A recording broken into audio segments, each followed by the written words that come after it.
cursandos, eu sou Helder Monteiro, professor de raciocínio lógico e matemática. Estou aqui para corrigir uma questão aí polêmica que eu deixei no Instagram, que era do CESP. E aí, bora aí pro que interessa. E ela é polêmica que eu já vou explicar o porquê, né? Primeiro, se eu fosse fazer essa prova aí no dia que ela aconteceu, eu acabaria errando essa questão também, mas não porque eu não sei o que eu estou fazendo. Eu vou explicar o porquê de acordo com outras questões do CESP, e eu nem concordo com o gabarito que ele deu nessa daqui. Então eu acho que era o gabarito preliminar ainda, então bora ver aí o que ele decide depois. Mas deixa eu explicar aqui, presta atenção primeiro.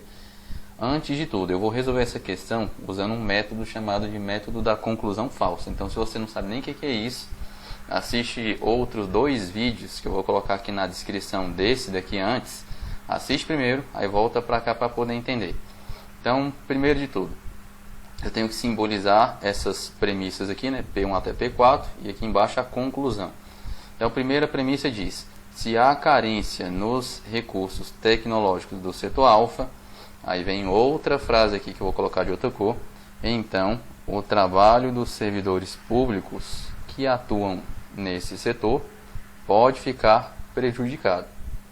Beleza. Aí depois disso, vem a mesma frase anterior. Se há carência de recursos tecnológicos no setor alfa, então eu vou dar uma pausa aqui e começar a simbolizar o texto aqui com vocês.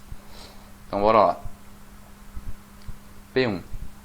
Se há carência dos recursos no setor tecnológico da empresa alfa, então, deixa eu voltar aqui, a frase era: o trabalho dos servidores públicos que atuam no setor fica prejudicado. Então, o trabalho dos servidores fica prejudicado. Deixar assim. E a P2 começa igual a P1. Carência dos recursos tecnológicos da empresa alfa, então acontece alguma coisa. Então, bora ver qual que é essa alguma coisa aqui agora. Deixa eu colocar de outra cor aqui, porque vai ser uma outra frase. Os beneficiários dos serviços prestados por esse setor podem ser mal atendidos. Aí eu vou chamar isso aqui, né, de outra frase. Beneficiários podem ser mal atendidos. Então, beneficiários mal atendidos. Beleza. P3 diz o seguinte: se o trabalho, que era o que eu já tinha colocado aqui, deixa eu botar o marca-texto aqui de novo para ficar mais fácil vocês enxergarem. Então, com a mesma cor. Se o trabalho dos servidores públicos que atuam no setor alfa fica prejudicado, em tese, era para ser a mesma frase aqui daquela P1, né, do que está escrito ali de verde. Depois eu explico do porquê em tese, né? Então, o trabalho dos servidores fica prejudicado, então, aí vem outra frase aqui, que não tem nada a ver com essa outra. Deixa eu colocar o marca-texto aqui de novo. Os servidores públicos que atuam nesse setor padecem. Então, isso aqui é uma nova proposição. Servidores padecem. P4. Se os beneficiários, essa frase aqui em tese a gente já viu, né, que era a frase de azul, os beneficiários do serviço prestado pelo setor alfa são mal atendidos. Então eu vou colocar a mesma letra, né, a mesma frase aqui, os beneficiários são mal atendidos. Aí então vem a última frase que é diferente de todas as outras. Os beneficiários dos serviços prestados por esse setor padecem. Então, beneficiários padecem. Aí, separando aqui as premissas, a gente tem a conclusão do argumento. E a conclusão é isso aqui. Se há carência dos recursos tecnológicos no setor alfa, que é a primeira parte aqui do nosso cientão, carência dos recursos tecnológicos da alfa, então, aí daqui para frente ele fala: os servidores públicos que atuam nesse setor padecem e alguma coisa. Então, bora lá. Servidores padecem. Isso aqui é a segunda parte do cientão, por isso que eu estou deixando entre parênteses. E essa alguma coisa aqui para frente é: os beneficiários do serviço prestado por esse setor padecem. Beneficiários padecem. Aí ele diz que isso é um argumento válido. Aí a gente resolve usando o método da conclusão falsa, que diz para considerar que as premissas são verdadeiras e a conclusão falsa. Ou seja, eu estou assumindo que o meu argumento vai ser inválido, já que a conclusão é falsa. E nesse método a gente começa pela conclusão. para a conclusão, que é um se então e dá um resultado falso, o se então ser falso é aquele caso lá da Vera Fischer. A primeira parte tem que ser verdadeira e a segunda parte toda tem que ser falsa. Agora você pega os valores da conclusão e joga de volta para as premissas. Então esse CTA aqui é verdadeiro, aparece aqui e também aqui. E na segunda parte do se então eu não consigo valorar nada, porque para o E ser falso tem várias possibilidades. Eu posso ter a primeira aqui sendo verdadeira e a segunda falsa, ou o contrário, falso com verdadeiro ou falso com falso. Beleza, então vou valorar só com isso aqui que eu tenho. Então, primeira parte aqui da P1 é verdadeira, para não dar Vera Fischer aqui no se então, a segunda tem que ser verdadeira também. Primeira parte aqui do se então na premissa 2 é verdadeira, para não dar Vera Fischer, a segunda tem que ser verdadeira também. Agora eu vou pegar esses valores que eu tenho e passar aqui para baixo. Então esse TSP é o que aparece aqui, eu já sei que é verdadeiro. Esse BMA é o que aparece aqui, também é verdadeiro. E aqui na P3, para não dar Vera Fischer, eu obrigo a segunda a ser verdadeira também. Na P4, para não dar Vera Fischer, eu obrigo a segunda a ser verdadeira também. Agora olha o que aconteceu aqui. Eu vi que esse SP é verdadeiro, que é o que está aqui dentro dessa conclusão. Eu vi que esse BP também é verdadeiro, que é o que está aqui dentro. No conectivo E, quando eu tenho verdadeiro e verdadeiro, o resultado vai ser verdadeiro e não falso como eu estava querendo. Ou seja, nessa conclusão aqui eu tenho verdadeiro para verdadeiro, que não vai dar falso de jeito nenhum, vai dar um resultado verdadeiro. Ou seja, não tem como a conclusão ser falsa, não tem como o argumento ser inválido. Então ele fica sendo um argumento válido. E é o que a questão falou, que ele era um argumento válido, então essa daqui era para ser uma questão certa. Mas não foi isso que o CESP deu no gabarito. Aí eu vou explicar esse pulo do gato aqui agora. Deixa eu até deixar separado aqui. Aí de novo.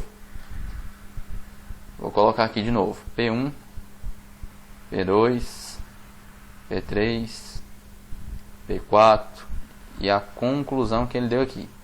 Beleza. Isso ali que eu fiz de azul anteriormente é o que eu concordo e eu acho que o gabarito era para estar certo. Só que ele deu errado. Eu vou explicar uma possibilidade do porquê que isso aqui estaria errado, que eu não concordo de jeito nenhum. Mas bora lá.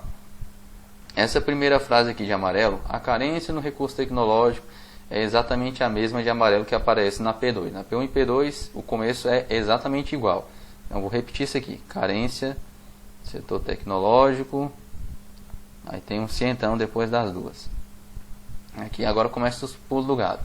O trabalho dos servidores públicos na P1 que atuam nesse setor pode ficar prejudicado. O que está escrito aqui sendo bem chato, pode ficar prejudicado. Agora na P3, a mesma frase de amarelo. O trabalho dos servidores públicos que atuam no setor fica prejudicado. Uma coisa é poder ficar, outra coisa já é ficar prejudicado. Então essas duas frases, na realidade, elas são frases diferentes. São proposições diferentes. Eu não concordo com isso que eu estou fazendo, por causa de outras questões do CESP que eu já vou explicar depois. Sendo bem chato, isso aqui era para ser desse jeito mesmo, mas o CESP nunca fez assim, mas bora lá. Então eu vou considerar que a primeira de verde é uma frase, que essa outra de verde é outra frase. Então a primeira é o trabalho pode ficar prejudicado. Então trabalho pode ficar prejudicado. E lá na P3 é o trabalho fica prejudicado, o início da P3. Então, trabalho fica prejudicado, sendo frases diferentes. Agora, bora voltar aqui para P2, para colocar a segunda parte aqui dela. Na P2 também tem esse mesmo pulo do gato. Então, os beneficiários do serviço prestado por esse setor podem ser mal atendidos. Aí olha a azul aqui de novo na P4. Os beneficiários do serviço prestado pelo setor alfa são mal atendidos. Uma coisa é poder ser mal atendido, outra coisa já é ser mal atendido. Então, a princípio seriam frases diferentes. Então, a P2 aqui seria os beneficiários podem ser mal atendidos. E o começo da P4 seria os beneficiários são mal atendidos. São frases diferentes. Beleza. Aí na P3, né, a segunda parte da P3, os servidores públicos que atuam nesse setor padecem. Então isso aqui não vai mudar nada, o servidor padece. E na P4, os beneficiários dos serviços prestados padecem. Então, beneficiários padecem. E a conclusão não muda absolutamente nada. Você pode voltar lá para conferir, dar uma pausa aí no vídeo, mas vou repetir porque é exatamente igual. Beleza. Aí, de novo, a gente resolve usando o método da conclusão falsa. Considera premissas verdadeiras e considera conclusão falsa.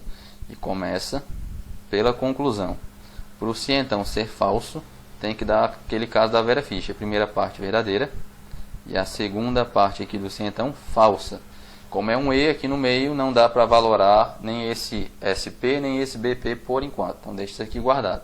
Só que eu já sei que esse CTA é verdadeiro, ele aparece aqui e também aqui. Então na primeira parte do se então, para não dar Vera Fischer, a segunda tem que ser verdadeira.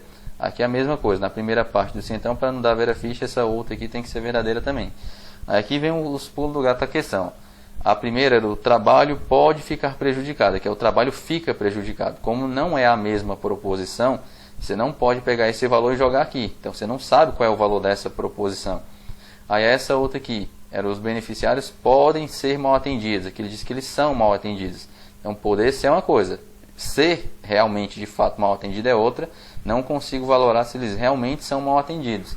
E se eu não sei nenhum desses dois valores, eu também não sei os dois que estão na segunda parte do se então da P3 e da P4. E se eu não sei nenhum desses dois valores aqui também, existe a possibilidade de acontecer isso aqui. Isso aqui agora é uma possibilidade que pode acontecer. Vou colocar de verde aqui. É possível que esse SP seja falso e que esse BP também seja falso. É possível, desde que a primeira parte do se então seja falsa e desde que essa primeira parte aqui também seja falsa. É possível acontecer, como eu não sei nenhum dos dois valores. Então é possível que o SP seja falso e o BP também seja falso.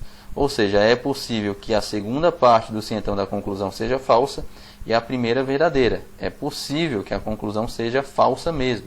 Então, realmente existe a possibilidade do argumento ser inválido. Se tem como ele ser válido e tem como ele ser inválido também, só de ter como ele ser inválido significa que a questão já estaria completamente errada, porque ele diz que ele é válido, só que tem como ser inválido também, então já está tudo errado. E foi esse o gabarito aqui que a banca deu. E a única explicação para ele ter dado errado era ele ter sido chato com esse pode aqui, e aqui fica, e aqui são. Beleza? Então essa é a explicação que a banca provavelmente queria. O que eu concordo é o que eu fiz aqui de azul, que era o que eu faria na hora da prova também, e erraria de acordo com o gabarito do CESP. Por que eu erraria? Não é porque eu sou burro, não. Porque, ó, se você pegar as outras questões aqui do CESP, isso aqui é de 2012. Olha o que ele falava aqui nas premissas. Ele te dava o valor de 3 proposições aqui. O vereador Vitor não participou do esquema. Vou colocar até de outras cores aqui também. Aí a outra. O prefeito Pécio sabia do esquema. E a última proposição aqui. O chefe de gabinete do prefeito foi o mentor do esquema. Aí na hora de simbolizar P1, P2 e P3, olha o que ele coloca aqui pra gente. Se o vereador Vitor não participou do esquema, que é igual a proposição P, e essa frase aparece de novo na P3, ó, o vereador Vitor não participou do esquema. Exatamente a mesma coisa. Beleza, até aqui não teve nenhum problema não. Aí depois, o prefeito Pécio não sabia do esquema. É a mesma frase aqui, só que na negativa, do que está escrito aqui de verde. E aqui também, ó, o prefeito Pécio sabia do esquema. Aí aqui que vem um pulo do gato. Ó, aqui de azul, que é essa proposição R, é o chefe de gabinete do prefeito foi o mentor do esquema. Aqui ele fala, o chefe de gabinete foi o mentor do esquema. Gabinete de quem? Porque antes aqui ele falava que era do prefeito. Aqui ele não falou mais nada. E para resolver essa questão, é para você considerar que isso aqui que está de azul na P2 é a mesma proposição R sem mudar nada. E aparece aqui de novo, ó, o chefe de gabinete não falou de quem? Não foi o mentor do esquema. De novo, para resolver isso aqui é para considerar que essa outra é a mesma proposição R. Mas não é, porque aqui ele falou que era o chefe do prefeito, aqui ele só falou o chefe de gabinete, não falou nem de quem. Então, de acordo com essa questão aqui de 2012, não faz sentido fazer isso que ele fez aqui nessa de 2020. Considerar que pode uma coisa, que fica é outra, porque senão era para essa questão aqui estar completamente diferente também, porque são proposições diferentes. que ele me deu aqui no texto original e na P2 e na P3. Isso não aconteceu só nessa prova não, aconteceu em outras aqui também. Então em outra aqui que era da Polícia Federal, 2014, ele dava essas proposições aqui: P, Paulo é inocente, Q, João é culpado, R, já é culpado, S, José falou a verdade no depoimento, T, Maria falou a verdade no depoimento. Beleza. Aí aqui a primeira frase aqui até que não tem tanto problema não. A segunda, aí tem uma questão meio errada, mas todas as bancas fazem, que é aquele colocar Jair é inocente e aquele ter colocado Jair é culpado. A gente tem que considerar que o contrário de culpado é inocente. Fazer isso já é errado, mas as bancas aceitam. Beleza, aí tem outra questão aqui errada. Se Jair é culpado, então no depoimento de José e no depoimento de Maria, todas as afirmações de José eram verdadeiras. Então é para considerar que ele falou a verdade no depoimento, já que todas as afirmações eram verdadeiras.